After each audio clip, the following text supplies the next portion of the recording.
Last month I published alongside my annual report a subject report on the development of citizenship in schools. The report celebrates the success of some schools in implementing the citizenship curriculum. It praises those schools where there have been substantial developments in the subject, and which now go a long way towards fulfilling national curriculum requirements. In the report we are critical of schools which have not taken citizenship seriously, either through reluctance or lack of capacity to make appropriate provision in the curriculum. Citizenship is marginalized in the curriculum in 1/5 of schools. It is less well established in the curriculum than other subjects, and less well taught, and some critics have seized on this as a reason for wanting to step back from supporting it. Yet, the progress made to date by the more committed schools suggests that the reasons for introducing citizenship are both worthwhile and can be fulfilled, given the time and resources. Indeed, those reasons are given added weight by national and global events of the past few months. While not claiming too much, citizenship can address core skills, attitudes and values that young people need to consider as they come to terms with a changing world.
However, we have to be realistic. Language death is not a mainstream theater. It is not mainstream anything. Can you imagine Hollywood taking it on? It is so far outside the mindsets of most people that they have difficulty appreciating what the crisis is all about, because they are not used to thinking more about language as an issue in itself. Somehow, we need to change these mindsets. We need to get people thinking about language more explicitly, more intimately, more enthusiastically. Interest in a language is certainly there, in the general population. Most people are fascinated by such topics as where words come from, or what the origin of their town's name is, or whether their baby's name means anything. They are certainly prepared to play Scrabble and a host of other language games ad infinitum, and language games are often found on radio and television, too, but a willingness to focus that interest on general issues, a preparedness to take on board the emotion and drama inherent in the situation of language endangerment, is not something that happens much.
Within most developed countries, notions of pragmatism, notions of the fact that we have democracies, have succeeded in tempering the market economy.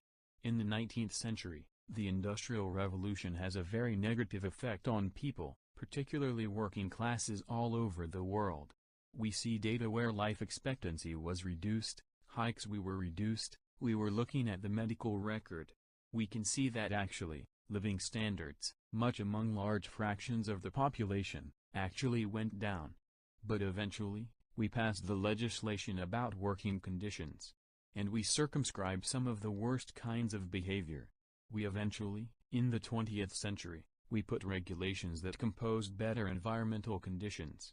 And so some of the damage was reversed, and that we have made the market economy work, and ways that the benefits of the all is far more what we shared in the world 100 years ago.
Biology is considered one of the natural sciences.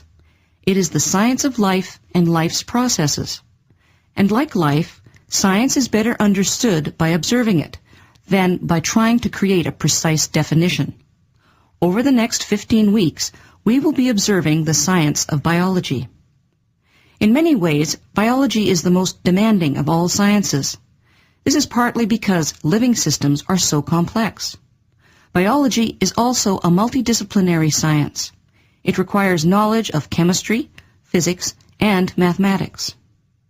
And of all the sciences, biology is the most linked to the social sciences and humanities. The word science comes from a Latin verb meaning to know. Science is a way of knowing. It emerges from our curiosity about ourselves and our world. Striving to understand is one of our basic drives. Who are scientists? Scientists are people who ask questions about nature and who believe that these questions can be answered. Scientists are explorers who are passionate about discovery. This course has something for all of you to discover. If you're a biology major or a pre-medical student, you'll discover ways to become a better scientist. If you're a physical science or engineering major, you'll discover in biology many applications for what you've learned in your other science courses.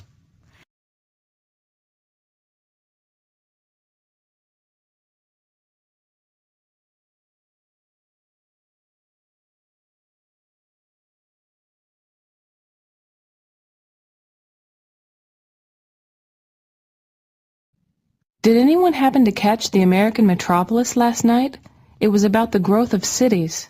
I didn't see that, but I did see part of a documentary last week that told about a guy, I think he was a visitor from another country, who wrote a book about the growth of industry and so on, the things we've just studied. I remember he said there was a huge population explosion that turned America into a nation of cities all within a decade. He was talking mostly about Baltimore. Baltimore then or now? In the 19th century, right after the Civil War. The program you saw was part of the same series as the one I want to tell you about. Last night the topic was New York City. As early as 1880, the federal government wrote a report on how the 5 separate municipalities of New York actually constituted one vast metropolitan area. It was a progressive way of thinking at the time, and within 20 years, those 5 municipalities were officially united as a single city by a vote of the people. To this day, however, each borough maintains traces of its original independence. I agree with that. I'm from Brooklyn, and it's definitely different from the rest of New York.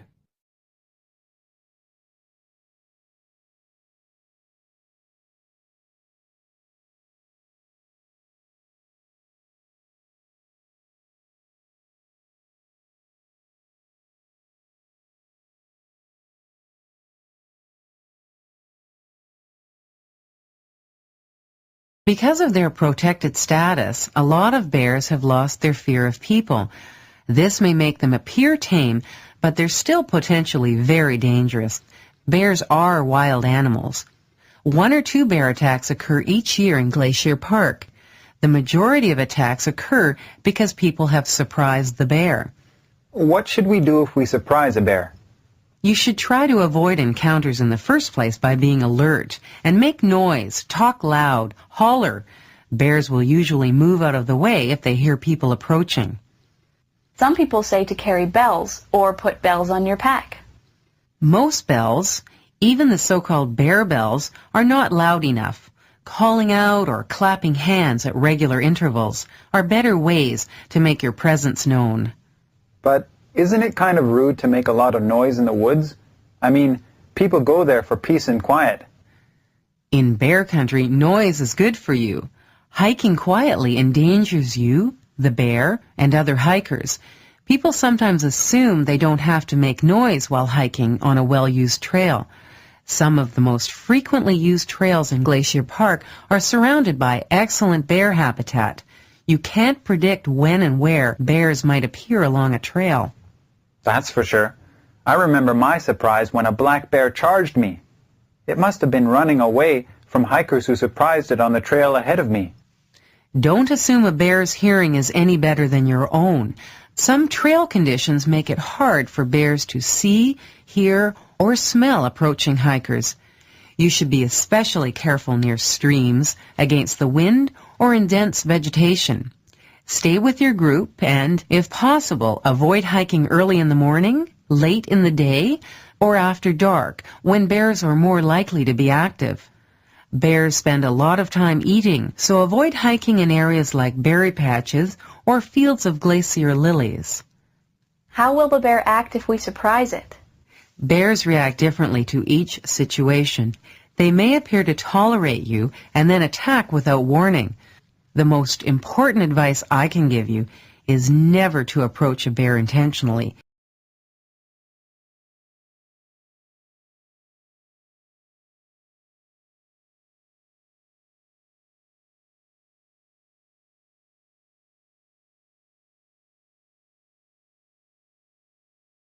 There are some 250 million cars in America, 250 million cars in the country with just over 300 million people. And most of those vehicles, of course, are gas-powered. This poses a huge challenge given the limited supplies of oil and the growing urgency of the global warming crisis. But there is good news, according to our guests today. And that is we have the know-how and the technology to build sleek, fast automobiles that don't use gasoline. These vehicles of tomorrow are powered by hydrogen, electricity, biofuels and digital technology. And they already exist. So what's stopping us from putting them on the roads? Our guests today will help answer that.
I'm absolutely delighted first of all to have been appointed to this professorship. The role is going to be about public engagement in science.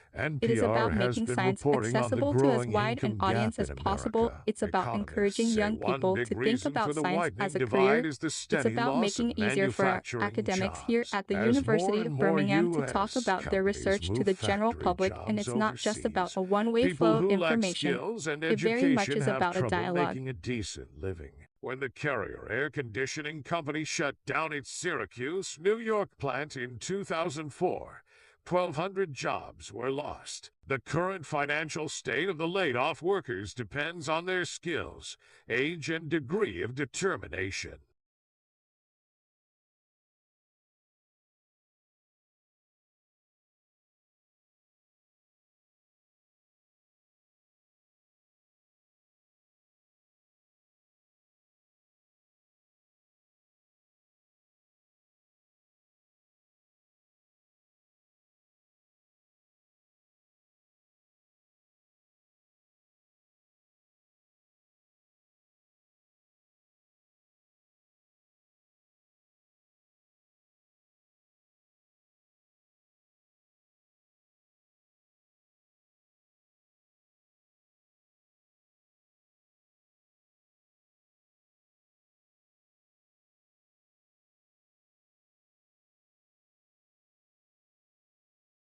To begin with, you should be standing in the main floor of the British Library. British Library is situated on the Euston Road next to some pipe crustacean press, in the foyer to the left of the information desk.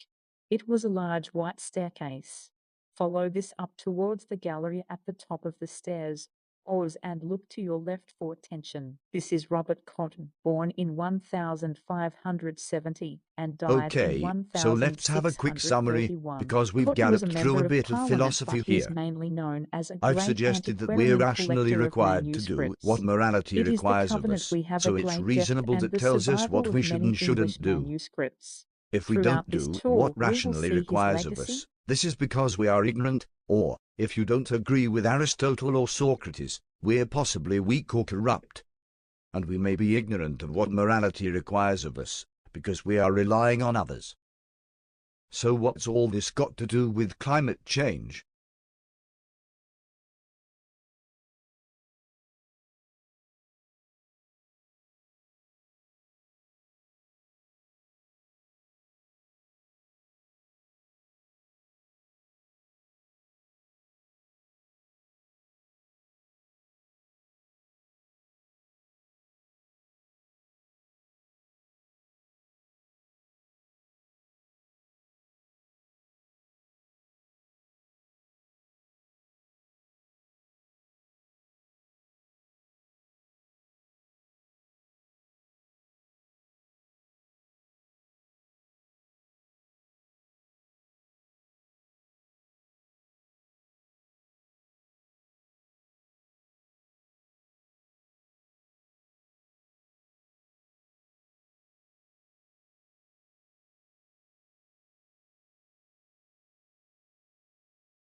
And as far as getting acquired, I mean, we're trying to focus on the product. I think that if a lot of companies are built to be acquired, and I think what happens there is you leave yourself in a really vulnerable spot because you're growing and you say, hey, I won't hire that expensive VP of whatever because, hey, man, any day now we're going to get acquired. And then your product winds up suffering. So I think you need to really want to do the company, because you don't know how long you're going to be at it, and luckily I've been searched a long time. I don't want to stay in search, so it's fine with me whatever happens with the company. But you have to focus on building the product to making the product better, and you have to focus on building a sustainable company.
It all started last spring when the Food and Drug Administration placed a black box warning on some popular anemia drugs. The labels warn against using the drugs in cancer patients with relatively mild anemia resulting from chemotherapy. The FDA says the drugs clearly shorten survival and speed the progression of cancer. In people with slightly worse anemia, the drugs might have the same effects. To Barry Straub, Medicare's chief medical officer, the message was clear.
I'm absolutely delighted first of all to have been appointed to this professorship. The role is going to be about public engagement in science.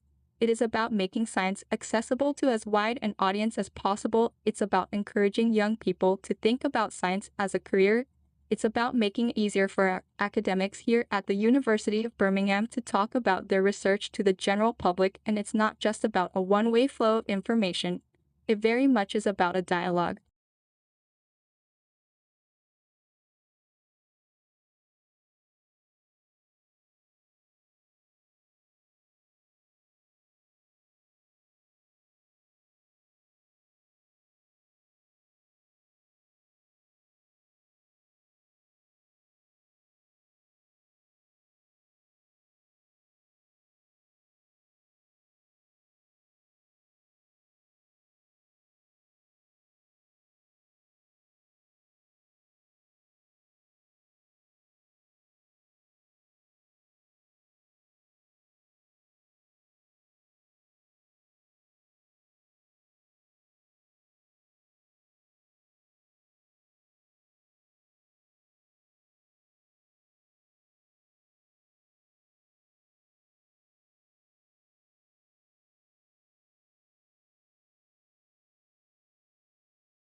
Why do we need more entrepreneurs right now?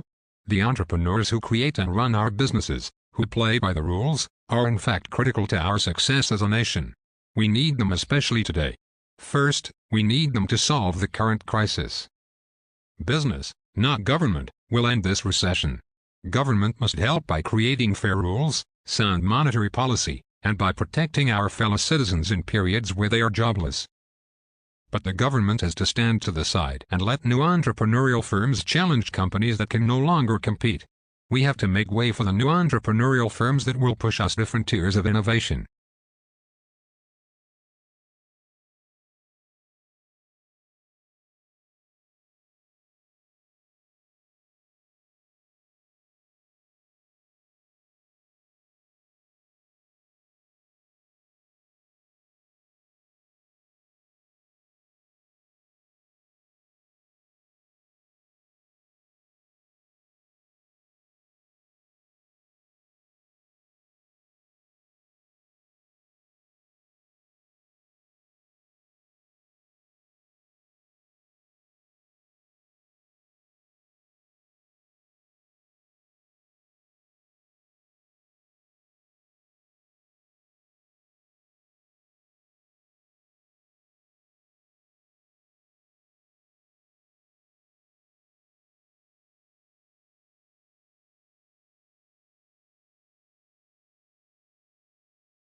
Our knowledge of the oceans 100 years ago was confined to the two-dimensional shape of the sea surface, and the hazards of navigation presented by the irregularities in depth of the shallow water close to the land. The open sea was deep and mysterious, and anyone who gave more than a passing thought to the bottom confines of the oceans probably assumed that the seabed was flat. Sir James Clark Ross had obtained a sounding of over 2,400 fathoms in 1839, but it was not until 1869, when HMS Porcupine was put at the disposal of the Royal Society for several cruises, that a series of deep soundings was obtained in the Atlantic, and the first samples were collected by dredging the bottom. Shortly after this, the famous HMS Challenger expedition established the study of the seafloor as a subject worthy of the most qualified physicists and geologists. A burst of activity associated with the laying of submarine cables soon confirmed the Challenger's observation that many parts of the ocean were 2 to 3 miles deep, and the existence of underwater features of considerable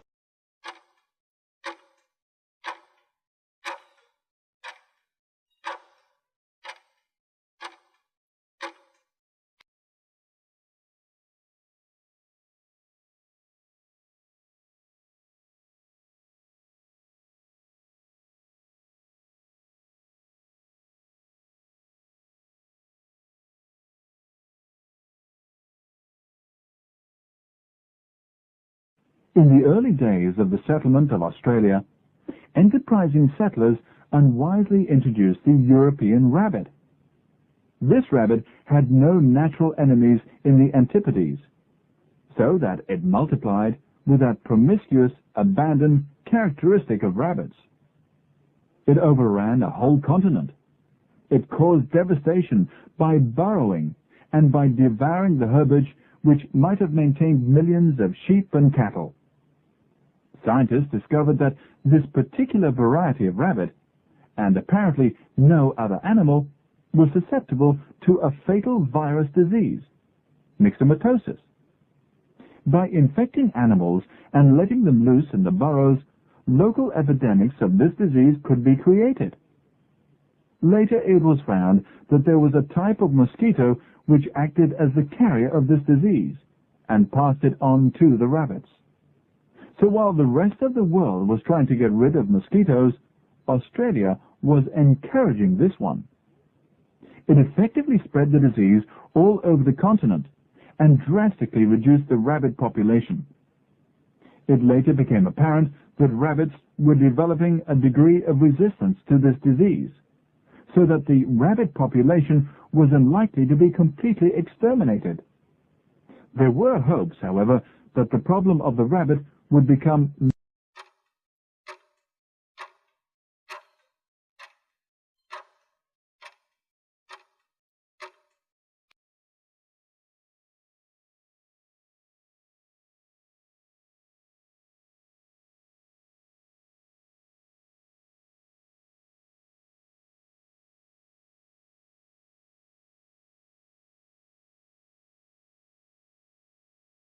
the adolescent, with his passion for sincerity, always respects a parent who admits that he is wrong or ignorant, or even that he has been unfair or unjust. What the child cannot forgive is the parent's refusal to admit these charges if the child knows them to be true. Victorian parents believed that they kept their dignity by retreating behind an unreasoning authoritarian attitude. In fact, they did nothing of the kind, but children were then too cowed to let them know how they really felt. Today, we tend to go to the other extreme. But on the whole, this is a healthier attitude both for the child and the parent. It is always wiser and safer to face up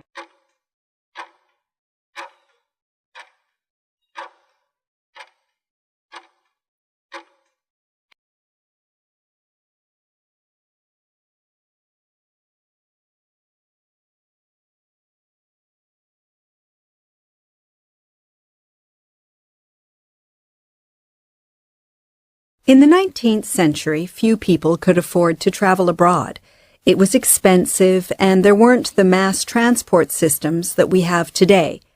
So curiosity about foreign lands had to be satisfied through books and drawings. With the advent of photography, a whole new dimension of reality became available. Publishers were not slow to realize that here was a large new market of people hungry for travel photography, and they soon had photographers out shooting the best-known European cities, as well as more exotic places further away. People bought the pictures by the millions, and magic lantern shows were presented in schools and lecture halls.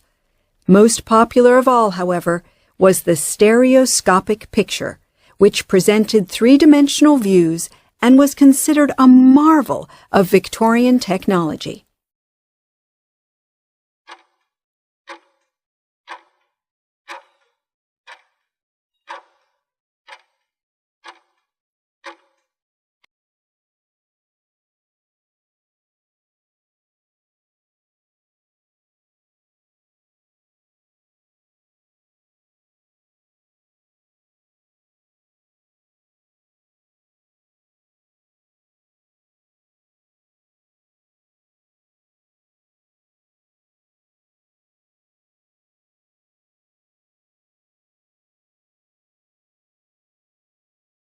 Stem cells are the body's master cells, the raw material from which we are built.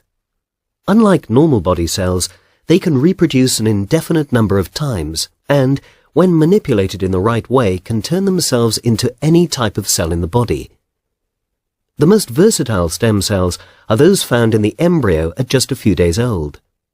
This ball of a few dozen stem cells eventually goes on to form everything that makes up a person. In 1998, James Thomson announced that he had isolated human embryonic stem cells in the laboratory. At last, these powerful cells were within the grasp of scientists to experiment with, understand, and develop into fixes for the things that go wrong.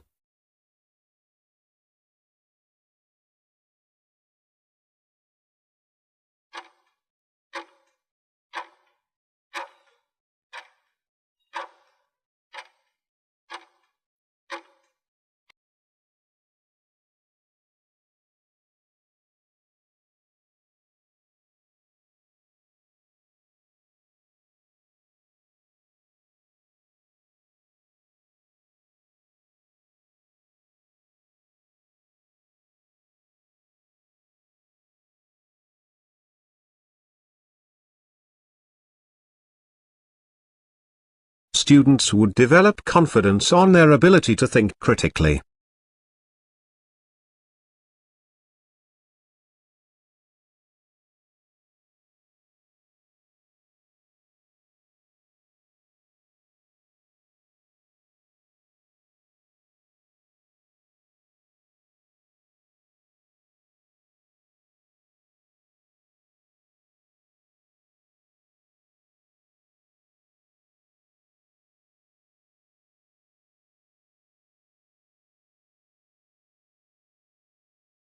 Participants are initially collected from a range of foundation subjects.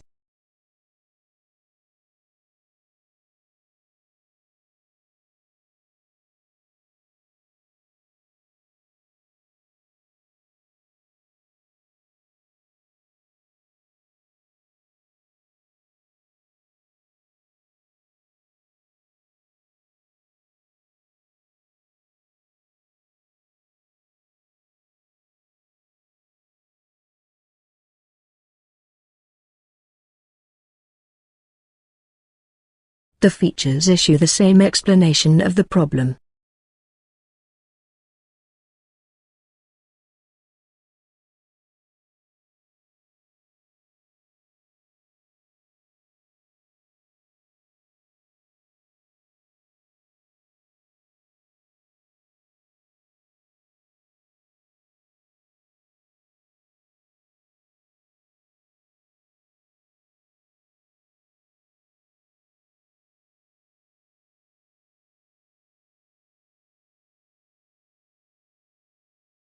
She received the scholarship from the State Library.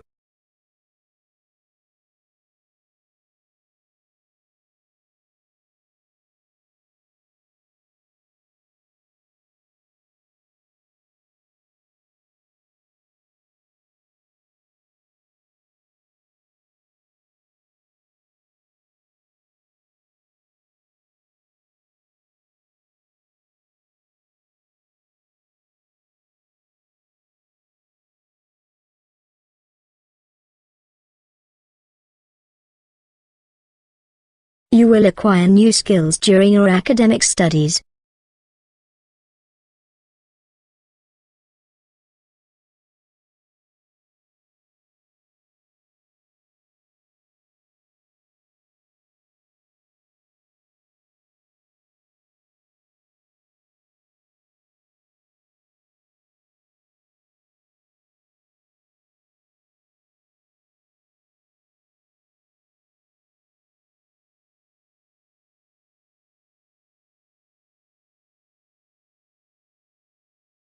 Create a playlist of your favorite music to help you relax in difficult situations.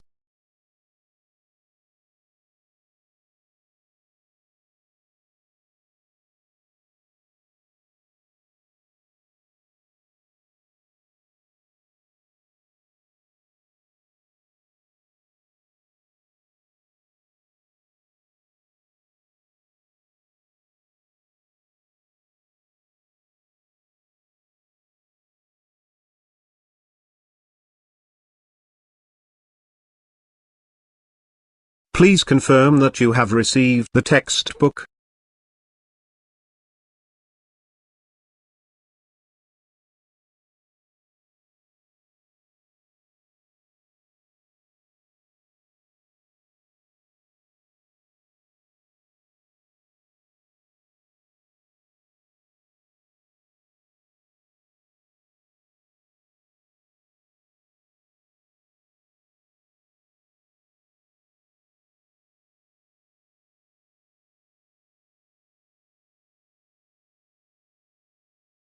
The artists and conservative politicians earn their rules of politics.